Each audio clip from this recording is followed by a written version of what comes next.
romance novel based on real love story of Indian couple who met each other in a village of India. Author Nazanin Amiri. Title: A Lover from Dubai. In the sweltering, humid air of Dubai, nestled among towering skyscrapers and ever-awake lights, sat a young Indian girl, her eyes quiet but brimming with unspoken words. Everything in her life seemed orderly and predictable: classes, family calls, and the dreams her father had carefully laid out for her. But in the heart of nights, when the wind from the Gulf carried the scent of salt and longing, a secret breathed beside her, a secret colored by the soil and sunlight of a distant village deep in India. She had come to become a doctor, never realizing her heart had tied itself to someone far away, a village boy who had never seen a university. It all started with a simple message, or maybe with a forgotten childhood memory. She still wasn't sure. But on that particular night, as the call to prayer echoed faintly in the distance, she felt something beginning to shift within her, perhaps the start of a forbidden love, or the whisper of a hidden legend. Chapter 1. The Departure. The soft hum of the air conditioner blended with the low clatter of suitcases being zipped shut. Anya stood by the window of their high-rise apartment in Abu Dhabi, watching the palm trees sway gently in the dry desert wind. The skyline glittered in the early morning sun, but her thoughts were already thousands of miles away, in a place green, chaotic, and inexplicably alive. Anya was the daughter of doctors. Both her parents respected professionals in one of the city's elite hospitals. Medicine ran in her family like blood itself, and expectations followed her like shadows. She was in her second year of medical school at a prestigious university in Dubai, and everything about her life had been designed with precision. Her career path, her friendships, even her silences. But now, something unexpected stirred in her. Her father's voice echoed down the hallway. "Anya, are you ready? The flight won't wait." They were traveling to India for the summer break, not to their ancestral home in Delhi, but to a quieter, less familiar destination, Wayanad, a lush and lesser-known hill station nestled in the forests of Kerala. A resort far from the bustle of the cities, where her mother hoped to disconnect and detox, and her father planned to catch up on medical journals by the pool. Anya wasn't sure what she was hoping to find there. As the driver loaded their bags into the SUV, Anya glanced one last time at the view from the balcony. A shimmering horizon, a life that looked perfect from the outside. And yet there was something about this trip that felt fated. She didn't know yet that deep in the hills of Wayanad, someone else was beginning his day unaware that the rhythm of his world was about to change. Chapter 2. The First Glance. The air in Wayanad was rich with gentle humidity and the scent of wet leaves. A soft mist lingered over the hills, and a light breeze rustled through the tall, slender trees. The hotel sat quietly in the heart of the forest, a place where nature and architecture merged seamlessly, like a dreamscape meant for escaping the noise of the modern world. Anya's family, tired from the long journey, arrived at the hotel. The sounds of birds, the smell of cinnamon from the wooden cafe, and the soft hum of traditional South Indian music filled the air. Anya stepped into the lobby with her suitcase, where the bamboo ceiling filtered golden sunlight through the leaves. At that moment, a young man approached them.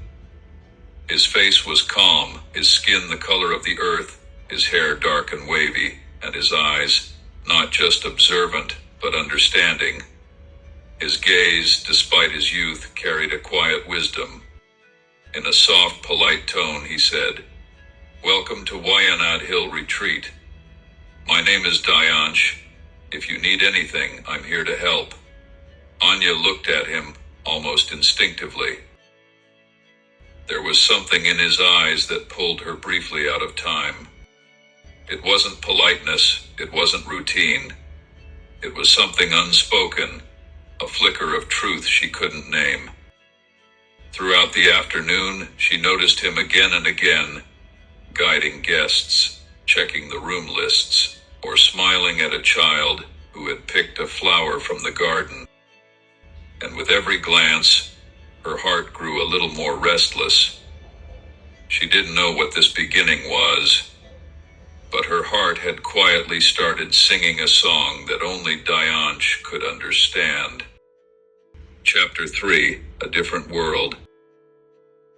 Over the next few days at the hotel, Anya spent most of her time with her family, but the quiet concern in her mind never left her.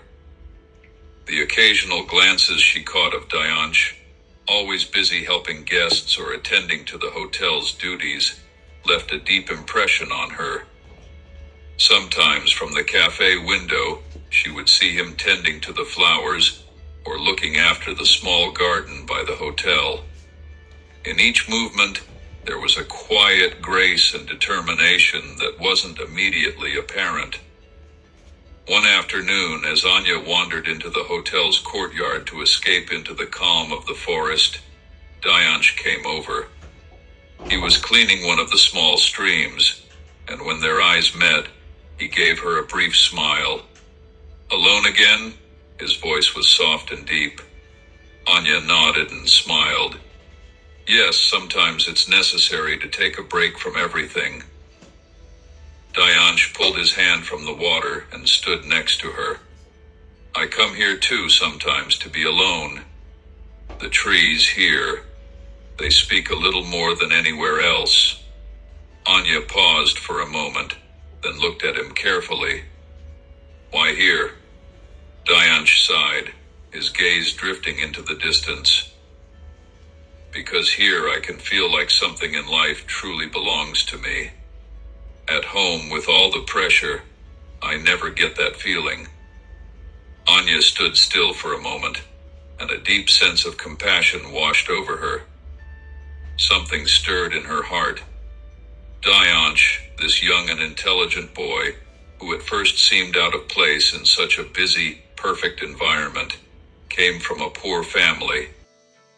He had big dreams. He wanted to continue his education, but his financial circumstances were holding him back. Anya's voice was calm and assured as she said, "If you want, I can help you." Dayansh looked up at her, as if he couldn't quite believe what he was hearing. "Help?" Anya smiled and took a step closer to him. "Yes, I can help you get a scholarship. In Europe, or somewhere else. You need it. And I know that if you get that chance, you can succeed in your field of study." Dayansh's eyes widened with surprise and perhaps a little skepticism. "But I come from a poor family. How is that possible?" Anya gently replied, "I believe in you, and I can help you through some contacts. But the only condition is that you also want it and are willing to work hard for it. This is an opportunity you shouldn't let slip away." Dayansh still seemed deep in thought, but something in his gaze had changed. It was as if a new world had opened up for him, a world he had never imagined until now. "If I have that chance, I will give up everything for it," he said, and smiled this time from the depths of his heart. Anya felt something blossom within her. It wasn't her decision that had led to this moment. It was fate that had brought them together. And there, beside the trees and in the heart of the forest, they had begun a new journey together, one day, perhaps far from here, Dayansh would realize his dream of continuing his education. Chapter 4. Farewell and a New Beginning. The last day of their stay in Wayanad had arrived, and Anya felt like something in her heart was breaking. The vacation was coming to an end, and they would have to return to Dubai. Though she had spent plenty of time with her family, deep down, the feeling of separation was harder than it had ever been. Hours before their flight, Anya sat alone in a corner of the hotel's garden, surrounded by the quiet sounds of the wind rustling through the trees and the songs of distant birds. Her mind kept drifting back to that last conversation with Dayansh. The moment she had realized that they belonged together, even though their lives and circumstances were far apart. Dayansh walked over. As usual, he wore a simple, warm smile, his presence always calming.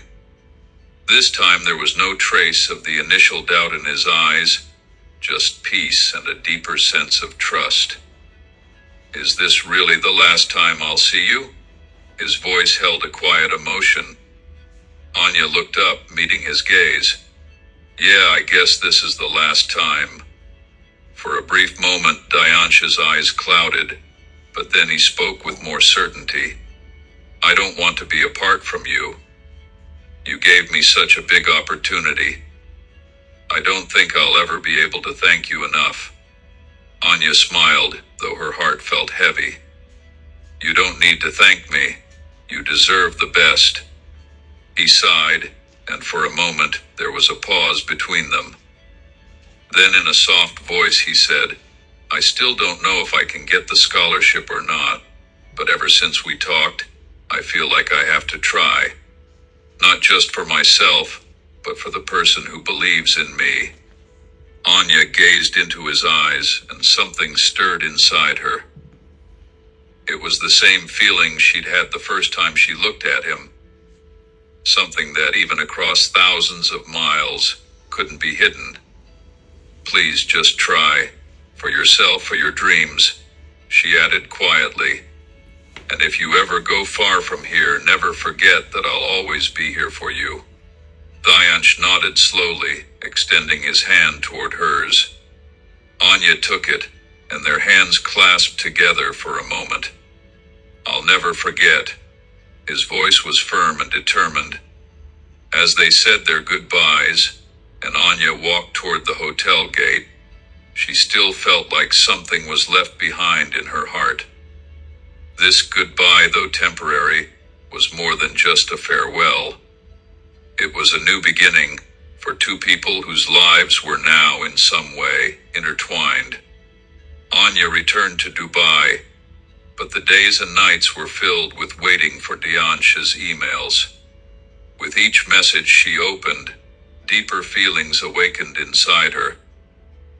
Dayansh had been applying for scholarships at various European universities, and Anya supported him in every step, whether through advice or connections she could offer. Even though they were miles apart, they lived in each other's worlds in a way. This connection wasn't just about the scholarship, it was about something deeper, something that had started with a first glance and was continuing. Anya felt more than ever that despite the distance, their connection remained alive and full of hope. But she knew that until Dayansh achieved his dream, this story wasn't over. Chapter 5. The Scholarship and a New Chapter. Months passed after Anya's return to Dubai, and the distance between her and Dayansh seemed both endless and yet somehow insignificant. They stayed in constant touch, their conversations revolving around his applications for scholarships. Every email, every message carried hope and the promise of something bigger. Anya had always believed in him, but seeing him fight for his dream made her admire him even more. Then one day the email came. It was from the university in Germany, a prestigious institution where Dyansh had applied to study psychology, a field he was passionate about. Anya had been anxiously awaiting the result, and when she saw the subject line, "Congratulations, your scholarship has been approved," her heart skipped a beat. She immediately called him, unable to contain her excitement. His voice on the other end of the line was filled with disbelief. I can't believe it. I got in. I actually got the scholarship." His voice cracked with emotion. "This is real. I'm going to Germany." Tears welled up in Anya's eyes. "I knew you could do it, Dyansh. I'm so proud of you." The weeks that followed were a whirlwind of preparations, flights, visas, and the excitement of starting a new chapter of his life. And for Anya, it felt like the world had conspired to bring them closer, despite the distance. The connection they shared had only grown stronger, and it seemed as if destiny was pulling them toward one another. Anya couldn't stay away. The idea of Dyansh being so far, embarking on this incredible journey without her, felt unbearable. She had to see him. She had to be there with him during this monumental moment in his life. So she booked a ticket to Germany, planning to surprise him. When she arrived in Berlin, the city seemed like a dream. It was cold, and the streets were lined with trees whose branches swayed in the autumn breeze. Anya's heart raced as she made her way to the university where Dyansh would be starting his studies. She knew exactly where he'd be, waiting for her. And there he was, standing by the university gates, his face lighting up when he saw her. The moment they locked eyes, it felt as though time had frozen. Dyansh ran toward her, and they embraced, as if the months of waiting had collapsed into that single moment. "You're here," he whispered, his voice filled with awe. "I couldn't miss this," Anya replied softly. "I wanted to be here with you." Their days in Germany were a blur of laughter, exploration, and the excitement of new beginnings. They walked through the streets of Berlin, visited museums, and sat in cozy cafes, lost in conversation. Every moment felt precious, every glance filled with meaning. One evening, as they stood by the River Spree, the city lights sparkling around them, Dyansh took Anya's hands in his. His heart was beating fast, and she could see the intensity in his eyes, the same intensity that had always drawn her to him. "I don't want to live without you," he said, his voice steady but full of emotion. "I don't want to wait any longer. Anya, will you marry me?" Anya's heart raced as she looked at him, the man who had become her world. She had never imagined that their story would lead here, to this moment, in this foreign city. But now, standing there with him, everything felt right. "Yes," she whispered, tears filling her eyes. "Yes, I will marry you." Their kiss was soft and full of promise, a seal on the beginning of a new chapter. They were no longer separated by continents or circumstances. They were partners, ready to face whatever the future held for them, together. And as they walked away from the river that night, hand in hand, they knew that their love story was only just beginning. Last chapter, home at last. Months had passed since Anya had returned from Germany to Dubai. She had to finish her final semester, something she and Dyansh had both agreed on. Though her body was in Dubai, her heart remained in Berlin with him. Still, they had made a promise to stay strong, to finish what they had started, and then begin their life together. University no longer felt the same. Projects, lectures, exams, They were all just steps she had to take before she could be with him again. Every evening, their video calls became a source of comfort, a bridge between two lives that longed to reunite. And every night before sleeping, she would mark one more day off the calendar. Finally, the day came, graduation. Anya stood with her degree in hand, a smile on her face that came from the deepest part of her soul. It wasn't just about academic success, it was a quiet victory for love, for patience, and for two people who had never let distance dull what they felt for each other. A few weeks later, with a suitcase full of memories and a heart full of anticipation, Anya boarded a plane to Germany. But it wasn't just a flight, it was a journey into her future. The Berlin airport was busy as usual, filled with noise and motion, but Anya's eyes were searching for only one thing. And there he was, Dayansh, standing in the crowd, his familiar smile lighting up his face the moment he saw her. She ran to him, her suitcase forgotten, and melted into his arms. "We're never going to be apart again, right?" he whispered. She nodded, eyes brimming with tears. Never again. That day in that city, wrapped in each other's arms, they stepped into a new chapter. A small apartment in the outskirts of Berlin, shared dreams, quiet dinners, long walks under the autumn leaves. Their life wasn't perfect, but it was theirs. They were no longer separated by borders or time zones. They were together in mind and heart in everyday life. And so the story of a girl from Dubai and a boy from a village in India found its true home not in a place but in each other. The end.